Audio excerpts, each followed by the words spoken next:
Aujourd'hui, on sait que les virus sont trop petits pour être vus au microscope optique, qu'ils ne peuvent se reproduire qu'à l'intérieur de cellules vivantes et qu'ils parasitent tous les types d'organismes.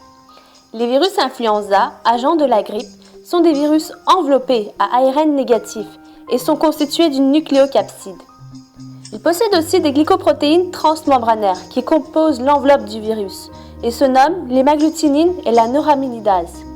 Dans le terme H1N1, H fait référence à l'hémagglutinine et N à la neuraminidase.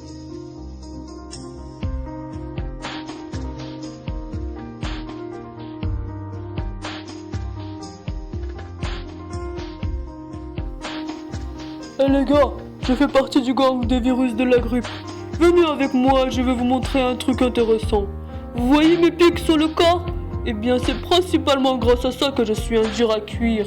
Ha ha ha ha! Voici une représentation artificielle non complète d'un virus grippal en présence d'hémagglutinine, qui est en réalité un homotrimère. Avant sa maturation, celui-ci est présent sous la forme d'une particule non infectieuse, HA0. Or, une des protéases cellulaires clive chaque monomère de ce précurseur inactif en deux sous-unités HA1 et HA2, reliées par un pont disulfure. L'hémagglutinine sous sa forme active se compose donc de 3 sous-unités HA1 et 3 sous-unités HA2. La pathogénicité du virus de la grippe est due principalement au rôle de l'hémagglutinine dans les premières étapes de l'infection virale. Il est donc important de comprendre la fonction de ces sous-unités HA1 et HA2 lors de l'infection virale, puis de voir les moyens de défense immunitaire mis en place en réponse à l'infection. Les sous-unités HA1 et HA2 obtenues après l'hydrolyse de HA0 correspondent respectivement aux extrémités N-terminales et C-terminales de l'hémagglutinine. Dans un premier temps, l'hémagglutinine sous sa conformation étirée permet l'appariement de la particule virale à la cellule cible grâce à sa sous-unité HA1 qui reconnaît spécifiquement l'acide sialique au niveau du site nommé site RBS. HA1 présente à son extrémité une structure gélyrol à 8 brins repliés en un tonneau déformé. La liaison entre HA1 et l'acide sialique est de type clé-serrure. Leurs conformations respectives demeurent inchangées lors de leur interaction.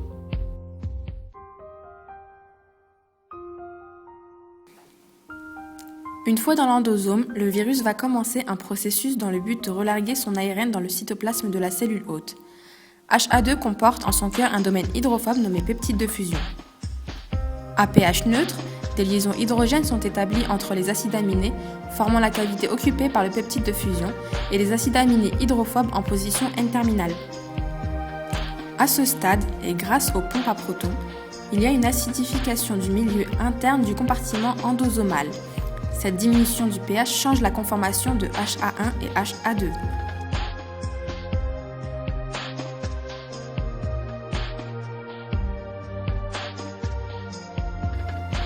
HA1 libère HA2.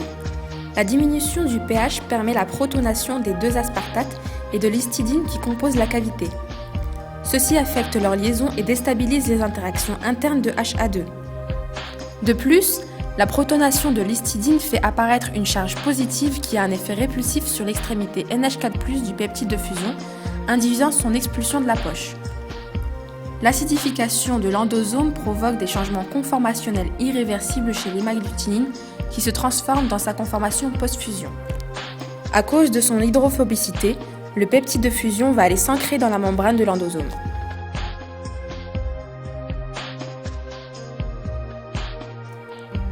HA2 change de conformation, permettant ainsi le rapprochement des deux membranes. L'orientation oblique du peptide de fusion dans la membrane de l'endosome est un paramètre important pour la fusion des deux membranes. Cette orientation induirait la déstabilisation lipidique, favorisant la fusion membranaire.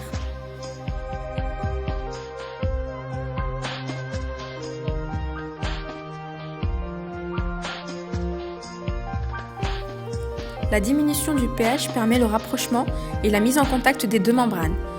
Une fois en contact, la fusion des monocouches externes a lieu. Un intermédiaire lipidique, appelé stalk, est formé. Il est composé de monocouches internes, des membranes non fusionnées. Il est suggéré que le peptide de fusion induit la rupture des monocouches externes, soit en favorisant la formation de l'intermédiaire stalk, soit en favorisant la déstabilisation de cet intermédiaire.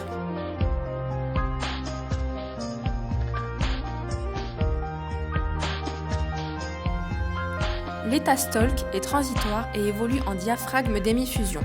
Les monocouches internes se mettent en contact. Le diaphragme d'hémifusion est aussi un état transitoire et évolue en port de fusion lipidique suite à la fusion des monocouches internes.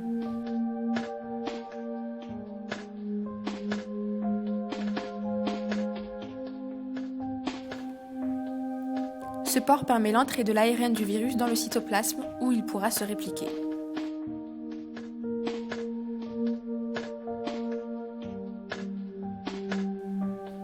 Voici les différentes conformations de l'hémagglutinine.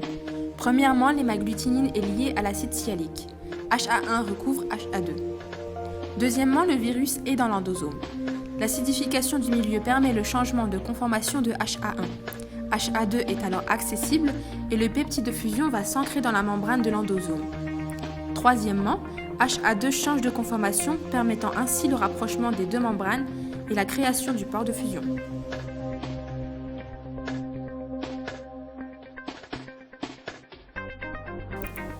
Nous allons terminer notre exposé sur les défenses immunitaires et les vaccins contre la grippe. Le virus de la grippe fait partie des virus à ARN. Or, ce type de virus réalise fréquemment des erreurs lors de la réplication de son matériel génétique, ce qui occasionne des mutations. Celles-ci permettent au virus d'échapper au système immunitaire de l'hôte. Par exemple, il existe actuellement 19 sous-types d'hémagglutinine. Quelques composantes du virus de la grippe, dont la structure des sites actifs est bien conservée au fil des générations virales successives, sont ciblées par les antiviraux.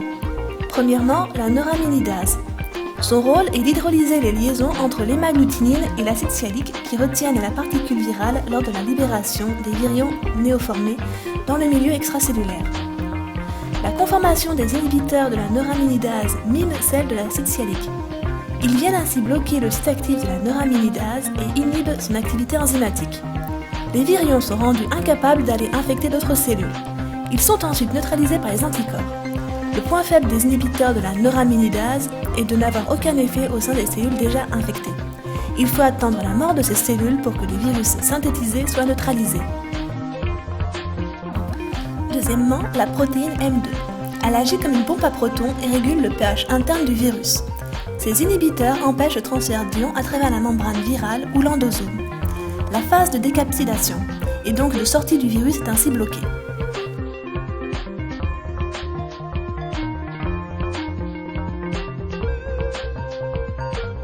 Vous pouvez observer le schéma de la synthèse d'un vaccin contre la grippe. La première étape consiste à extraire une partie codante des gènes de l'hémagglutinine et de la neuraminidase d'un virus grippal hautement pathogène. L'expérience est répétée avec un virus faiblement pathogène. Ces gènes sont ensuite insérés dans des plasmides lors de la deuxième étape. À l'étape 3, les plasmides nouvellement recombinés obtenus sont introduits dans des cellules d'origine animale en culture, où ils seront amplifiés jusqu'à l'obtention d'un nombre de copies suffisant. L'étape 4 correspond à la synthèse d'un génome viral hybride, codant pour l'hémagglutinine et la neuraminidase du précédent virus hautement pathogène et d'autres protéines du virus faiblement pathogène. Le virus recombinant obtenu combine l'antigénicité du virus hautement pathogène et la virulence du virus faiblement pathogène.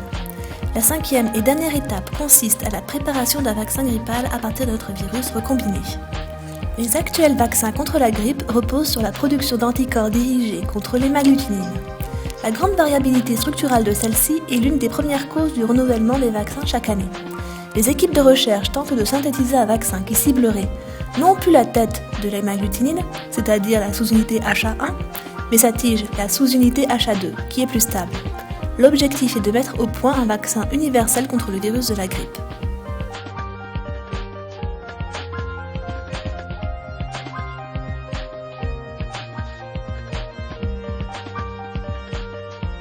Ah! Je me suis fait avoir. Je n'aurais jamais dû dévoiler mon point faible.